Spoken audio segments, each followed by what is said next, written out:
Hi, this is Sakala Pachu Debras and welcome to another edition of Sakala's Life, the art series.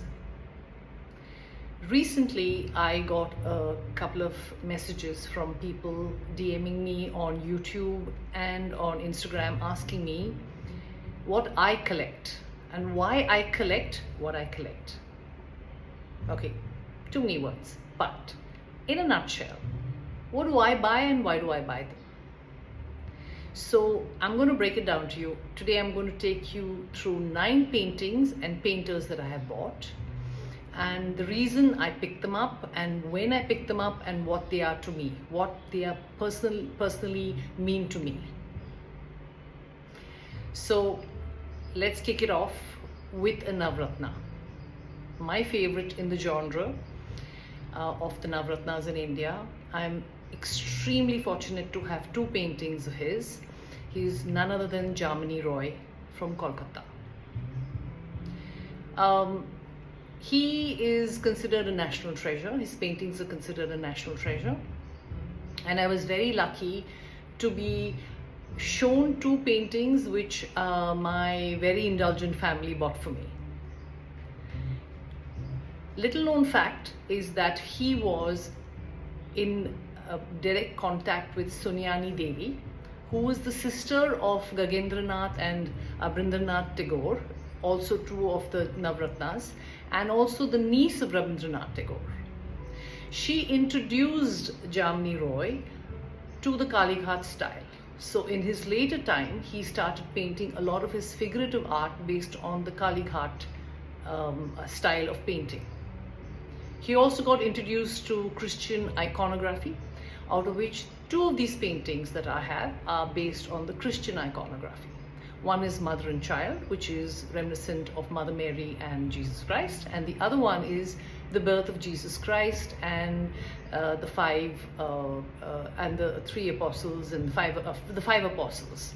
So take a look and tell me what you think, and here are the 2 paintings that I'm going to show you.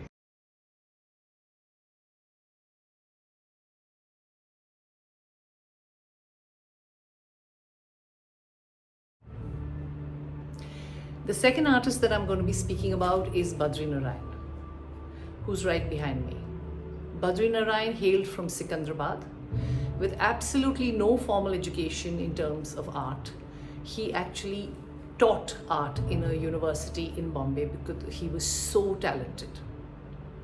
He was known for a lot of his art inspiration being drawn from Indian mythology and Jataka tales. But he was also known for painting the most beautiful Ganeshas. And I'm really lucky I have 4 Ganeshas in my collection that I picked up in 99 and 2000 from a gallery in Bombay. And I paid something like 8,000 and 5,000 rupees for them. And today they're worth much more.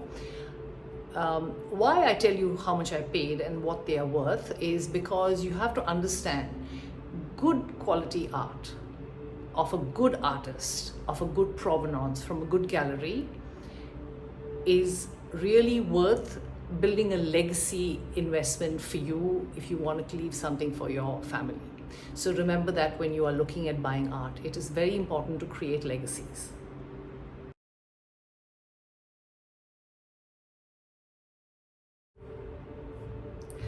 The third painter I have that I'm going to be speaking about is from the progressive art movement, and he's also one of the top painters to be collected by collections all over the world. He is Ramkumar. In the early 60s, Ramkumar, who was a very dear friend of M.F. Hussain, left for Benares with M.F. Hussain. They both wanted to go there and imbibe what the city had to offer and be inspired by the city. Ramkumar then came back to his studio and painted what is considered one of the most collectible art forms of his, which is the Benares series.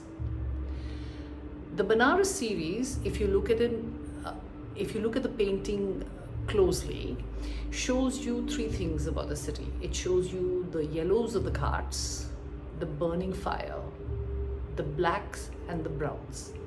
They were very somber colors. They were painted with him looking at the city as a place where there was a lot of death. but they speak to you. Each and every piece speaks to you.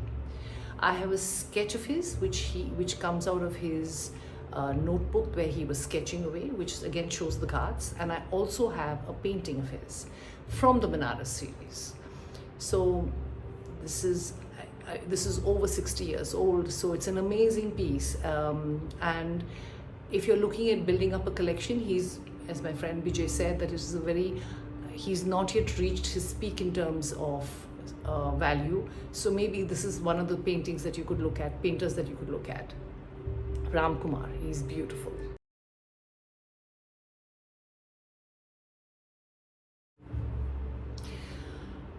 The next painter I'm going to be speaking about is Francis Newton Souza. My husband's from Goa, and my mom decided that she was going to give him a sketch of Souza, saying, Souza's from Goa and you are from Goa, so here is a gift of an artist who's from Goa.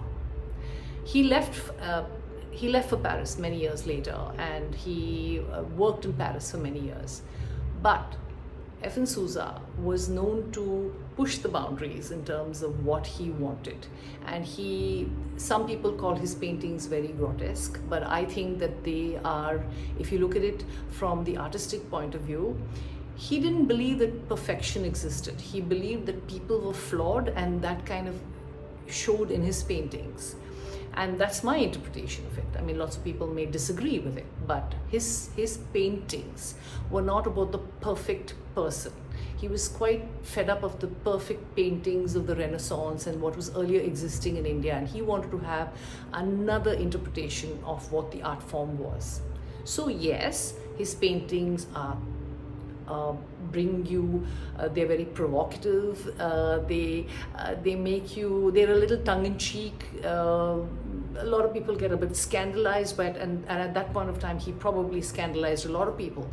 But his very good collection, out of which the sketch which I have is from the Shelley Souza collection, his daughter who lives in London, and the other one I bought from a gallery in Mumbai.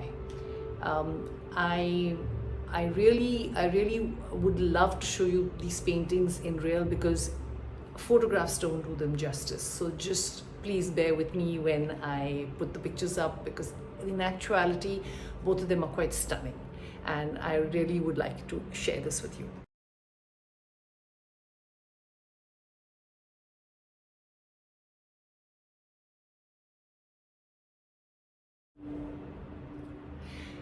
The next artist whom I'm going to be speaking about is also part of the Progressive Art Group, Syed Raza. Raza was a man who went through various genres. I have a later painting of his, which is also fantastic, but from the Bindu series. His earlier ones were based on abstract, and he did a lot of abstract work, but he was from Madhya Pradesh, and once when he came back to India, he used to watch these women put the bindi on their head, on their forehead, and he was very inspired by that, and he kind of did a bit of research on the bindi and came up with the whole Bindu series. People have various formats of it, big, large, small. I have a medium format with it, but it's a stunning piece. I really love it. It talks to you. I had another one which I sold, but I kept the later one, and I'm very proud of this painting because it really speaks to you. I can't say much about it except the fact that it is more beautiful in person than it is in photographs, as is most art.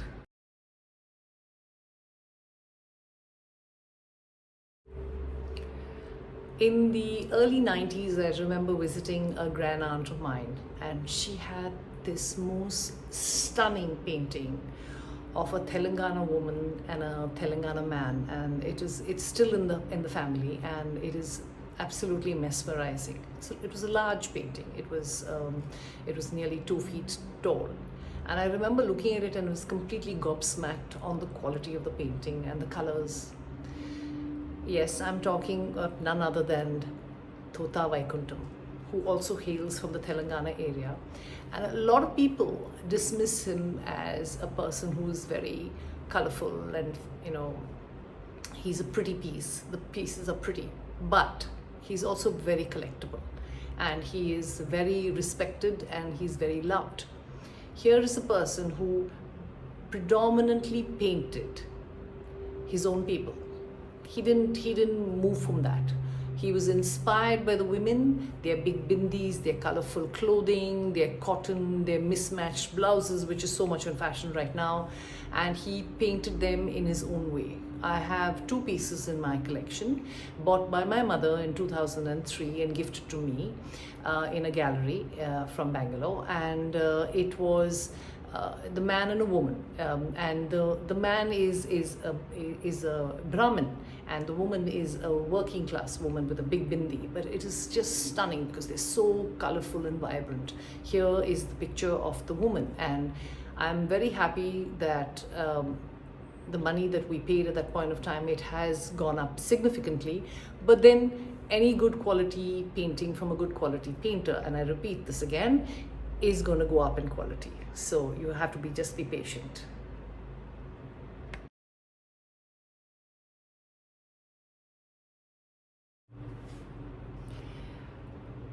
Kolkata is famous for some extremely beautiful paintings and painters who come out of fantastic.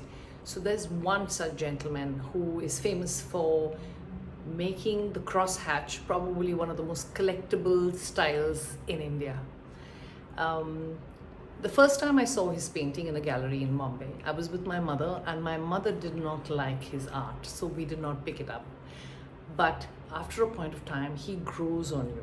And now I have 9 sketches in my collection, and I'm still, going to buy the big one. But it's every time I look at it, the prices are going up. I'm talking of none other than Jhin Chri. Jhin Chri is a modern master. He hails from Bengal, and his paintings are very collectible. So there are, of course, again, you have to remember, there are paintings and there are paintings. You have to, when you are buying Jhin Chri, please remember that you need to make sure that the provenance or the gallery that you're buying it from is very, very good. Very few people actually buy directly from the artist, and those who buy from the artist, you need to make sure that they have a very, very good record or a reputation. And I say this because recently somebody turned around and told me that they were offered a Jhin Chri at probably half the price of the market, and I was like, no, don't do it, because you do not know what the provenance is. So keep in mind, again, one of the most imitated artists, one of the most prolific artists, and one of the most recognizable collectible artists. His valuations also have gone through the roof, and they're really worth looking at. So Jhin Chri from Kolkata, a modern master, is really worth buying.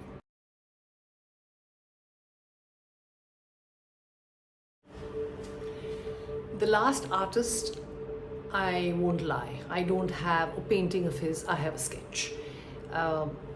Years ago, I remember seeing this genius play the mridangam or the drums and the tabla, and he was inspired by Sufi, and he used to paint like probably when he was mesmerized, or he was in a different headspace when he painted. His paintings again draw from where he came from, which was Punjab, and I'm talking about none other than Manjit Babi. Highly collectible, highly rare, highly sought after, very, very, I cannot even tell you how important it is for you to get it from a good artist, a good gallery, a good provenance, and at a good price. So Manjit Babi should be on your wish list, and this is my painting.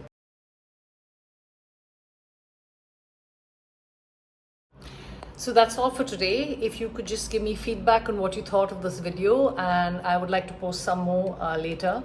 I have a prolific collection and I would like to share it with the world, and I would really appreciate your feedback.